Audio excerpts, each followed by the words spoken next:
मैं सिर्फ औरतों की मालिश करता था और ज़्यादातर वो ख़वातीन मुझे बुलाती थीं जिनके शौहर बैरून मुल्क काम करते थे। मेरी शोहरत इतनी फैल चुकी थी कि लोग महीनों पहले वक्त वक्त करवाते थे। लेकिन एक दिन एक 30 साला खूबसूरत खातून ने मुझे अपने घर बुलाया।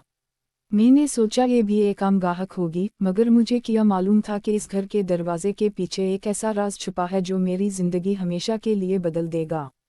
दोस्तों, मेरा नाम इमरान है और ये वाक़या चंद साल पहले का है। मैं एक प्रोफेशनल मसाज थेरापिस्ट था। मेरी उम्र तकरीबन 28 साल थी और मैं शहर के मुख्तलिफ इलाकों में जाकर लोगों को मसाज की सर्विस देता था।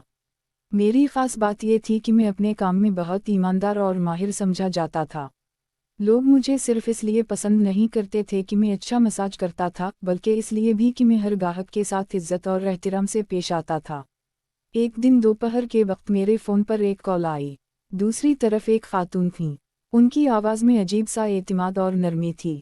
इन्होंने कहा, मुझे आपकी सर्विस के बारे में काफ़ी लोगों से पता चला है। क्या आप आज शाम मेरे घर आ सकते हैं?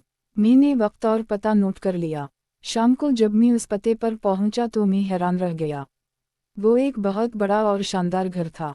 घर के बाहर कीमती गाड़ियां खड़ी थीं और पूरे माहौल से इमारत झलक रही थी। दरवाज़ा खिला तो सामने एक निहायत नफीस और खूबसूरत खातून खड़ी थीं। उनकी उम्र तकरीबन 30 साल होगी। इन्होंने मुस्कुराते हुए मेरा इस्तकबाल किया और अंदर आने को कहा। मैं अंदर दाखिल हुआ तो घर की खूबसूरती देखकर हैरान रह गया। हर चीज़ इंतहाई कीमती और सलीक़े से सजी हुई थी। खातून ने बताया कि उनके शौहर अक्सर कारोबारी मसरूफियत की वजह से दूसरे शहरों में रहते हैं और वो ज़्यादातर वक्त अकेली गुजारती हैं। मैंने अपना काम शुरू किया। वो बिल्कुल आम गाहकों की तरह लग रही थीं, मगर मसाज के दौरान बार बार मुझे महसूस हो रहा था कि जैसे वो कुछ कहना चाहती हैं मगर कह नहीं पा रहीं। काम मुकम्मल होने के बाद इन्होंने मुझे मामूल से कहीं ज़्यादा मुआवजा दिया। मैंने शुक्रिया अदा किया और वापस चला आया। अगले ही दिन उनकी दोबारा कॉल आ गई। इन्होंने कहा, अगर आप मसरूफ़ ना हों तो आज भी आ जाएं। मैंने सोचा शायद इन्हें वाकई जिस्मानी दर्द या थकन का मसला है, इसलिए मैं चला गया। ये सिलसिला कई दिन तक चलता रहा। हर बार मुझे महसूस होता कि वो कुछ छुपा रही हैं। एक दिन जब मैं वहाँ पहुँचा तो उनका चेहरा काफ़ी उदास था। मैंने पूछा, सब खैरियत है? इन्होंने पहले तो खामोशी इख्तियार की, फिर अचानक उनकी आंखों में आंसू आ गए। मैं घबरा गया। इन्होंने कहा, मेरे पास सब कुछ है, दौलत भी, बड़ा घर भी, आसाइशें भी, मगर सुकून नहीं। मैं खामोशी से उनकी बात सुनता रहा। इन्होंने बताया कि इनकी शादी को कई साल हो चुके हैं मगर उनके शौहर हमेशा कारोबार में मसरूफ़ रहते हैं। दोनों के दरमियान फासले बढ़ते जा रहे थे। पहली बार मुझे एहसास हुआ कि उनकी असल तकलीफ़ जिस्मानी नहीं बल्कि ज़हनी और जज्बाती है। इस दिन मैं काफ़ी देर तक उनकी बातें सुनता रहा। फिर एक दिन ऐसा हुआ जिसने मुझे चौंका दिया। जब मैं उनके घर पहुंचा तो वहाँ अजीब सी खामोशी थी। इन्होंने दरवाज़ा खोला मगर उनके चेहरे पर खौफ साफ नज़र आ रहा था। मैंने पूछा, क्या हुआ? इन्होंने कहा, मुझे लगता है कोई कई दिनों से मेरा पीछा कर रहा है। ये सुनकर मेरे रोंगटे खड़े हो गए। इन्होंने बताया कि रात के वक्त घर के बाहर अजीब आवाज़ें आती हैं। कभी कोई साया नज़र आता है और कभी किसी के कदमों की आवाज़ सुनाई देती है। पहले तो मुझे लगा शायद वो वहम का शिकार हैं, लेकिन फिर एक रात मुझे उनकी घबराई हुई कॉल आई। फ़ौरन आ जाओ प्लीज़। मैं फ़ौरन वहाँ पहुँच गया। घर के पिछले हिस्से का दरवाज़ा खिला हुआ था। अंदर सामान बिखरा पड़ा था। ऐसा लग रहा था जैसे कोई घर में दाखिल होने की कोशिश करके गया हो।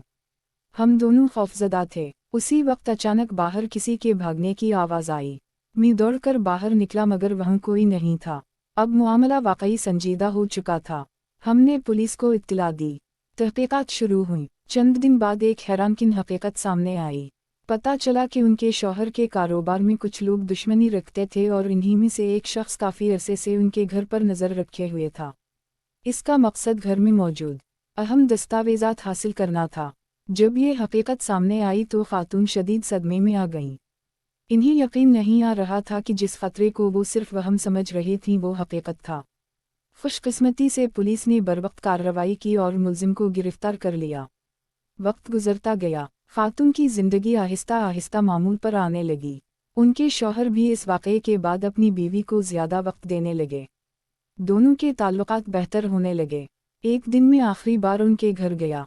इन्होंने मुस्कुराते हुए कहा, शायद अगर ये सब ना होता तो मुझे कभी एहसास ना होता कि ज़िंदगी में सबसे कीमती चीज़ दौलत नहीं बल्कि अपने लोग होते हैं। मैंने उनकी बात सुनकर सर हिलाया। वाकई बाज़ औक़ात इंसान आसाइशों के समंदर में रहकर भी तन्हाई का शिकार होता है, और बाज़ औक़ात एक मुश्किल वक्त इंसान को वो सबक सिखा देता है जो बरसों में भी नहीं सीखा जा सकता। दोस्तों, इस कहानी से हमें ये सबक मिलता है कि ज़ाहिरी चमक दमक हमेशा खुशी की ज़मानत नहीं होती। असल खुशी मोहब्बत, एतिमाद और अपने रिश्तों को वक्त देने में है। अगर आपको ये कहानी पसंद आई हो तो वीडियो को लाइक करें, चैनल को सब्सक्राइब करें और कमेंट में ज़रूर बताएं कि अगर आप इमरान की जगह होते तो क्या करते।